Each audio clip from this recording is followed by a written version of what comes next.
प्यारे बच्चों नमस्कार। कैसे हैं आप सभी? उम्मीद करता हूं आप सभी स्वस्थ और मस्त होंगे। तो प्यारे बच्चों सतर्क हो जाइए क्योंकि सीबीएसई आपको घेरने की पूरी तैयारी कर चुका है। इस बार आप नहीं बच सकते। यदि आप सोच रहे हैं कि इस बार भी हमारे 100 में से 100 मतलब हर सब्जेक्ट में ही 100 में से 100 यदि नंबर आ जाए तो ये आपकी गलत फहमी रहेगी और इसका नुकसान भरना पड़ सकता है आपको। क्योंकि जब हरियाणा बोर्ड ने अपना रिजल्ट डिक्लेयर किया था तो कम से कम सुनने में आया कि 60 से 65,000 बच्चे ऐसे हैं जिनके सभी सब्जेक्ट्स में 100 आउट ऑफ 100 हैं। तो ऐसा कभी हो सकता है क्या? एक आधे बच्चे के हो सकते हैं, लेकिन इतने सारे बच्चों के 100 आउट ऑफ 100 आएंगे और वो भी सारे सब्जेक्ट में, दिस इज इम्पॉसिबल। लेकिन ऐसा हुआ है। लेकिन इसी के चलते हुए सरकार इस बार सोच रही है कि ऐसी कुछ गलतियां ना हो और बच्चे गलतफहमी में ना रहें। जो मेहनत कर रहे हैं उनको उसके अकॉर्डिंग उनके मार्क्स मिलने चाहिए और जो नहीं कर रहे हैं, जो उसके लायक नहीं है, उनको मार्क्स नहीं मिलेंगे। तो देखिए, CBSE new board exam rule for class 10th and 12th। इस बार जो बोर्ड के एग्जाम्स होंगे 10th एंड 12th के, वो किस बेसिस पे होंगे? बेसिकली इस बार क्या किया गया है, सीबीएसई ने जो अपना पूरा सिलेबस है, पूरे सिलेबस को 2 टर्म्स में डिवाइड कर दिया गया। ठीक है ना? क्योंकि एक पूरा सिलेबस हम ऑनलाइन क्लास में अगर हम करते हैं और टीचर्स करवाते हैं तो डेट बिकम्स लिटिल डिफिकल्ट कि भाई सारा चीज हम पढ़ा नहीं सकते और बच्चे सारा चीज समझ नहीं पाते। तो क्या किया गया है, इसको एक टर्म 1 बना दिया गया और टर्म 2। और इसमें इस बार कैसा रहेगा कि 50% ऑफ द एंटायर सिलेबस, पूरे एंटायर सिलेबस का 50% टर्म 1 में आएगा और 50% किस में आएगा? टर्म 2 में आएगा। समझ गए आप बात? तो कहने का मतलब यह है कि आपकी सहूलियत के लिए सारी चीजें की गई हैं, लेकिन पेपर होगा ही होगा, इस बात में कोई भी शक नहीं है। और इसको please don't take it otherwise, बिल्कुल रिलैक्स होकर नहीं बैठ सकते आप इस बार। तो चलिए डिस्कस करते हैं। ये जो एग्जाम पैटर्न है, this is basically for year 2021 and 22 के लिए है, 2021 और 22 के लिए है। क्या है ये? CBSE new board exam rule है ये, और ये बेसिकली सभी स्टेट्स में भी होगा। स्टेट बोर्ड भी इसको फॉलो करेगा, व्हाट आई थिंक, जैसा मैं सोचता हूं। देखिए, टर्म 1 जो रहेगा आपका एग्जाम रहेगा, date will be taken in November and December. नवंबर और दिसंबर में टर्म 1 एग्जाम ले लिया जाएगा और ईयर क्या रहेगा? 2021। टर्म 2 जो एग्जाम होता है, जैसे हमारे बोर्ड के फाइनल एग्जाम्स होते थे और पूरा सिलेबस आता था, तो वो मार्च और अप्रैल में होता था 2022 में। देखिए, अब टर्म 1 में क्या होगा? 50% ऑफ द एंटायर सिलेबस। देखिए, एक एक चीज को समझते जाइए। ये चीजें समझनी क्यों जरूरी है? क्योंकि यदि आप किसी भी युद्ध के लिए जा रहे हैं तो तैयारी जरूरी है। आपको रास्ते जानना जरूरी है कि मैं किस रास्ते से जाऊंगा तो मैं सफल हो पाऊंगा। यदि आप वैसे ही चले जाएंगे तो आप मंजिल तक नहीं पहुंच पाएंगे और जो रिजल्ट आना था वो रिजल्ट नहीं मिल पाएगा। तो इसलिए कोई भी चीज आप कर रहे हैं तो सबसे पहले तो आपको एग्जाम का पैटर्न मालूम होना चाहिए, किस किस तरीके से तैयारी कर रही है वो आपको मालूम होना चाहिए। अदरवाइज आएगा 50% और आप पढ़ गए 100% तो definitely you are going to suffer, आपको उसका खामियाजा भुगतना पड़ेगा। तो इसलिए चीजों को ध्यान से समझिए और वीडियो को पूरे एंड तक देखिए, हर एक चीज आपको डिटेल में मालूम चल जाएंगी। तो टर्म 1 जो नवंबर और दिसंबर में होने वाला है, उसमें 50% of the entire syllabus. For example, आपके यदि मान लीजिए 16 चैप्टर हैं, ठीक है, तो उसमें से 8 चैप्टर टर्म 1 में आएंगे और 8 चैप्टर जो टर्म 2 में आएंगे। लेकिन अभी कौन कौन से चैप्टर टर्म 1 में आएंगे और कौन से चैप्टर टर्म 2 में आएंगे ये डिसाइड नहीं हुआ है। बस हफ्ते 2 हफ्ते में आपके पास ये भी सर्कुलर पहुंच जाएगा। 50% ऑफ द एंटायर सिलेबस आएगा टर्म 1 में and in the same pattern 50% of the entire syllabus term 2 में आएगा। इस बात का ध्यान रखिए कि टर्म 1 में जो आ चुका है वो टर्म 2 में नहीं पूछा जाएगा। केवल वही चैप्टर्स आपको पढ़ने होंगे जो टर्म 2 में है। जैसे 16 हैं तो 8 इसमें पढ़ेंगे और 8 इसमें, केवल उन्हीं में से प्रश्न पूछे जाएंगे। नेक्स्ट एमसीक्यूज रहेगा। जो नवंबर और दिसंबर में एग्जाम लिया जाएगा वो क्या रहेगा आपका? एमसीक्यूज। एमसीक्यूज का मतलब होता है मल्टीपल चॉइस क्वेश्चंस।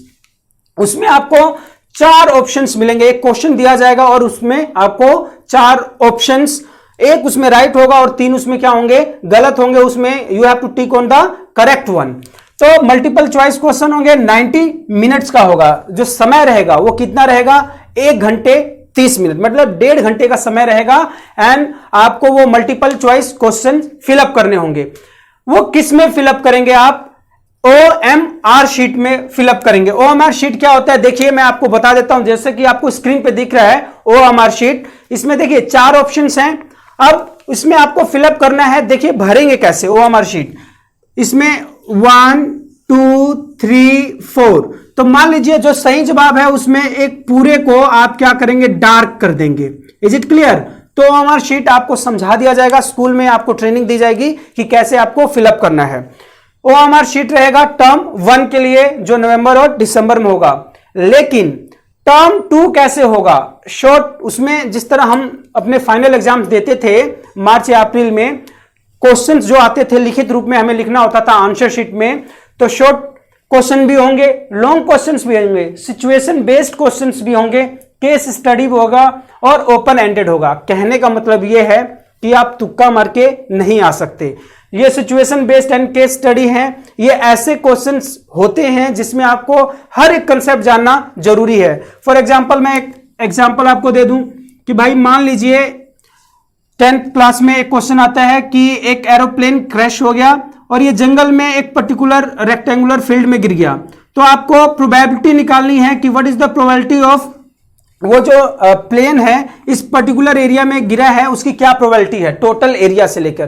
तो केस स्टडी करना पड़ेगा आपको। क्वेश्चन इस प्रकार से आएगा, ऐसे सिंपल क्वेश्चन नहीं पूछेंगे कि what is the probability of getting 1 head, एक हेड आने की क्या संभावना। ये बचकाने वाले जो हम अभी तक पढ़ते हैं तो वैसा नहीं होगा। आपको हर एक चीज ध्यान से और डिटेल में पढ़ना पड़ेगा, ठीक है। इसके बाद एमसीक्यूज का आपको बता दिया। ये शॉर्ट, ये कैसे आएंगे, ये जो समय होगा 2 आवर्स का होगा। ये 90 मिनट्स का था और ये कितने घंटे का, 2 घंटे का होगा। जहां पे आपको प्रश्नों के उत्तर अपने हाथ से आंसर शीट में लिखने होंगे, जैसे कि हम यूजुअल करते आए हैं। OMR sheet and answer sheet का आपको बता दिया कैसे होना है।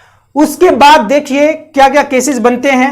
अब आप बोलेंगे कि भाई स्कूल में होगा या घर पे होगा। देखिए ये स्कूल में होंगे, स्कूल में होंगे। यदि सिचुएशन सही रही तो ये सारी चीजें क्या होंगी, स्कूल में होंगी। और questions paper will be sent by CBSE।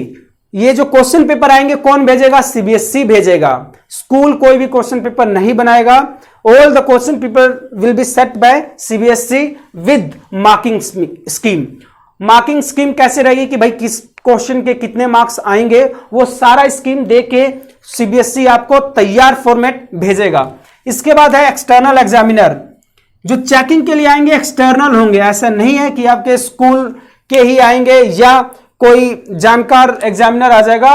ये ड्यूटी कौन लगाएगा, CBSE लगाएगा। और एक्सटर्नल एग्जामिनर्स होंगे in school and other centres. जो आपके एग्जाम्स होंगे, हो सकता है कि स्कूल आपके खुद के स्कूल में हो जहां पे एक्सटर्नल एग्जामिनर्स आएंगे और क्वेश्चन पेपर होंगे that will be shared by the CBSE।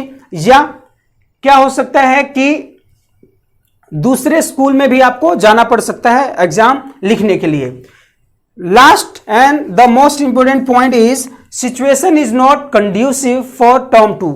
यदि ऐसी स्थिति बन गई कि टर्म 2 के जो एग्जाम हैं आप स्कूल में जाके नहीं दे पाएंगे तो क्या होगा, तो फिर से वही MCQs क्वेश्चंस आएंगे, 90 मिनट्स मिलेंगे और आपको क्या करना होगा, टिक मार्क करना होगा। यह बात आप समझ पा रहे हैं। तो कहने का मतलब यह है आपको पूरा तैयार रहना पड़ेगा। आपकी जो तैयारी है मतलब बेसिक्स हर एक चीज को करना पड़ेगा और ध्यान से और बारीकी से समझना और करना पड़ेगा। तो असेसमेंट कैसे होगा, अब ये कैसे डिसाइड करेंगे कि कितने परसेंटेज टर्म 1 में आएंगे और कितने परसेंटेज टर्म 2 में, मतलब मार्किंग स्कीम कैसे रहेगी, किस प्रकार से मार्क को डिस्ट्रीब्यूट करना है। तो देखिए असेसमेंट की स्कीम क्या रहेगी, it totally depends upon the जो कोविड का सिचुएशन है। मान लीजिए मैंने 4 केसेस में इसको डिवाइड किया है, ठीक है। यहां पे भी हम प्रोबेबिलिटी पढ़ लेते हैं। यदि टर्म 1 में स्कूल खुले, ठीक है ना, टर्म 1 में स्कूल खुला और जो 90 मार्क्स का जो 90 मिनट्स का जो आपका टेस्ट का जो टाइमिंग था उसके हिसाब से आपका अगर टेस्ट हुआ तो कैसे होगा। मान लीजिए ये हो गया आपका टेस्ट, टर्म 2 में भी सब कुछ बढ़िया रहा, कोरोना की सिचुएशन ज़्यादा मतलब विस्फोटक नहीं है, ज़्यादा नुकसानदेह नहीं है, आप स्कूल जा पा रहे हैं, आपने एग्जाम लिया एज पर गाइडलाइंस जो पीछे अभी मैंने आपको बताया था। तो दोनों के 50% यहाँ फर्स्ट टर्मिनल के जुड़ेंगे और 50% सेकेंड टर्मिनल के जुड़ेंगे। तो कहने का मतलब यह है कि इक्वल वेटेज दिया जाएगा first terminal and second terminal को। बात समझ में आ गई। दूसरी बात चलते हैं, केस 2 देखिए। केस 2 क्या कहता है, मान लीजिए नवंबर एंड दिसंबर में हालात सही नहीं रहे, स्कूल बंद रहा, और टर्म 2 में स्कूल खुल गए, हालात सही हो गए और स्कूल खुल गए।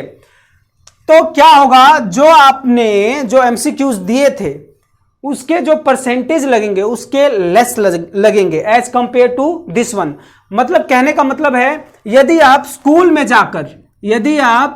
में जाकर कोई भी चीज करते हैं तो उसकी परसेंटेज क्या रहेगी, ज्यादा रहेगी। समझ पा रहे हैं? क्योंकि देखिए ये स्कूल बंद था, आपने घर से ही सारा काम किया, टर्म 2 में स्कूल खुल गए, आप स्कूल गए, वहां पे आपने एग्जाम दिया, तो इसकी परसेंटेज ज्यादा दी जाएगी। अभी ये डिसाइड नहीं हुआ कितना परसेंटेज रहेगा, but as compare to this one ये ज्यादा रहेगा। फॉर एग्जाम्पल इसका हम मान सकते हैं 30%, ये कितना रहेगा 30%, और ये कितना रहेगा 70%। ये मेरा अंदाजा है, सीबीएसई ने नहीं कहा, ऐसा मैं सोच रहा हूं। तो आप समझ पाए कैसे रहेगा। यदि स्कूल खुला तो उसकी परसेंटेज ज्यादा रहेगी। कहने का मतलब जो काम आप स्कूल में जाकर करेंगे तो वहां की वेटेज जो मार्किंग स्कीम है उसकी परसेंटेज ज्यादा दी जाएगी। अब आ जाइए केस 3 में।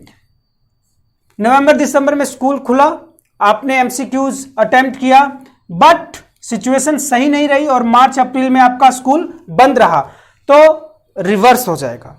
जो परसेंटेज किस में ज्यादा रहेगा, टर्म 1 में ज्यादा रहेगा और 2 का क्या हो जाएगा, लेस। कहने का मतलब यदि आप घर पे बैठ के आप सोच रहे हैं कि चीटिंग करके और 100 आउट ऑफ 100 लगा दिया, कैमरा आपका बंद रहा, ये प्रॉब्लम वो प्रॉब्लम, 100 प्रकार के बहाने मार के आपने मतलब पेपर 100 आउट ऑफ 100 का अटेम्प्ट कर दिया, और आप बोलेंगे कि भाई इसमें तो मेरा बढ़िया है और इसमें कुछ भी नहीं है, तो भी 50% आ जाएंगे। बट ऐसा नहीं होगा। इसकी इस बार परसेंटेज क्या हो जाएगी, कम, जो आप घर से दे रहे हैं, और जो आप स्कूल जाके देंगे उसके लिए उसकी परसेंटेज क्या हो जाएगी, ज्यादा as compare to this one. Case 4, मान लीजिए एक बार स्कूल बंद था, एक बार खुला था, एक बार खुला था, एक बार बंद था, लेकिन इस बार क्या हुआ, बंद। दोनों ही केस में टेल आ गया, मतलब हेड अगर हमारी विनिंग प्रोबेबिलिटी है, जीतने की संभावनाएं हैं, और टेल हारने की संभावना है। कहने का मतलब दोनों ही केस में स्कूल क्लोज्ड रहे। तो क्या होगा, केस 4 क्या कहता है, इस केस में कैसे मार्किंग स्कीम रहेंगी, जो भी हमने from first day to last day, ठीक है, असेसमेंट जो आपके होंगे, पीरियोडिक टेस्ट जो होंगे, वैसे 3 होंगे, लेकिन स्कूल पे डिपेंड करता है कितना करेगा, 3 तो देना ही देना होगा। प्रैक्टिकल्स जो होंगे, प्रोजेक्ट्स होंगे, ऑनलाइन क्लासेस आपने कितनी अटेंड की है उसकी अटेंडेंस होगी, लिसनिंग एंड स्पीकिंग स्किल्स, मतलब overall through out the year आपका मतलब ऑनलाइन क्लास अटेंड करते हुए आपने कितने परसेंटेज, आपने कितना क्लास अटेंड किया है, बिहेवियर कैसा रहा, आपने होमवर्क सबमिट करवाया है कि नहीं करवाया, कुल मिला के थ्रू आउट द ईयर आपको वॉच किया जाएगा, देखा जाएगा, उसके अकॉर्डिंग आपके परसेंटेज लगेंगे। मींस टोटली परफॉर्मेंस बेस्ड रहेगा। ऐसे इस बार आपका घास नहीं काट सकते। इसमें क्या होगा, ऑल एक्टिविटीज रिकॉर्ड, सीबीएसई की जो साइट होगी, सीबीएसई साइट में आपकी सारी एक्टिविटीज रिकॉर्ड की जाएंगी कि इन्होंने कितना इंटरनल दिया है, कितना पीरियोडिक टेस्ट दिया है, कितने प्रैक्टिकल्स दिए हुए हैं। इसके बाद कहने का मतलब क्या है कि इस बार आप ऐसे ही फर्जी वाला काम नहीं कर सकते, आपको पढ़ना ही पढ़ना पड़ेगा। तो स्टार्ट स्टडिंग, पढ़ना स्टार्ट कर दीजिए from the very first day. दूसरी चीज, gain more and more knowledge, ज्यादा से ज्यादा चीजों को सीखिए आप, क्योंकि कोई भी चैप्टर चल रहा है तो बारीकी से पढ़ना पड़ेगा आपको, एक एक लाइन पढ़िए, क्योंकि भाई एमसीक्यूज है, और एमसीक्यूज की प्रोबेबिलिटी क्या है, केवल ये नहीं है कि टर्म 1 में ही आएगा, हो सकता है सिचुएशन सही नहीं रहे, स्थितियां सही नहीं रहे, कोरोना का जाने का मन ना हो, बोलेगा कि नहीं भाई अभी मेरे को मेहमान बन के और मेरी खातिरदारी करो, तो आपको सेकंड टर्म भी एमसीक्यूज ही देना पड़ेगा। तो एक एक लाइन को अच्छे से पढ़िए, हर एक चीज को अच्छे से पढ़िए। दूसरी, gain clear all your concept, हर एक कंसेप्ट को क्लियर करते चलिए। Don't leave MCQs of any chapter, मैंने वही बात बताई कि कोई भी किसी भी चैप्टर का आप एमसीक्यूज मत छोड़िएगा। और लास्ट में यही कहना चाहूंगा कि जो भी चीजें होती हैं हमारे बेहतरी के लिए होती हैं, हमें ईमानदारी से काम करना होता है। यदि हम ईमानदारी से काम करेंगे, चाहे कोरोना हो चाहे ना हो, एज ए स्टूडेंट हमारा काम क्या है? हमारा काम केवल और केवल यही है कि जैसे भी सरकार हमें गाइडलाइंस दे रही है, हमारे टीचर्स हमारा मार्गदर्शन कर रहे हैं, जैसे जैसे हमें गाइड कर रहे हैं, हमें उनके वचनों को सच मानकर हमें फॉलो करना है और अंत में हम पाएंगे कि हमारा रिजल्ट बेहतर आ रहा है। क्योंकि इस बार यदि आप शिद्दत से मेहनत करेंगे तो ऑफ कोर्स आपके बढ़िया मार्क्स लगेंगे ही लगेंगे। और पिछली बार की तरह ऐसा नहीं होगा कि भाई जिसने मेहनत किया, दोज हु वर एक्सपेक्टिंग कि भाई हमारे 95% से ऊपर आएंगे, और जो बिल्कुल नल्ले थे, जिनको कक्का भी नहीं आता, जिनको कुछ भी नहीं आता, वो भी 90% मार्क्स लेके चले गए। तो इस बार वैसा नहीं होगा। और आप जानते हैं कि नॉलेज हमेशा मैटर करती है, परसेंटेज ये जस्ट एक कागज की डिग्रियां होती है। तो आप नॉलेज के लिए पढ़िए, मार्क्स और परसेंटेज आपके आ ही जाएंगे। टिल देन टेक केयर, पढ़ते रहिए और ये जो मार्किंग स्कीम है और जो भी पैटर्न है उसको अच्छे से समझ लीजिए, सो डैट कि आपको कहीं पे भी कोई भी दिक्कत ना आए। बाकी गाइडलाइंस आती रहेंगी, उसके अकॉर्डिंग मैं बताता रहूंगा। Thank you.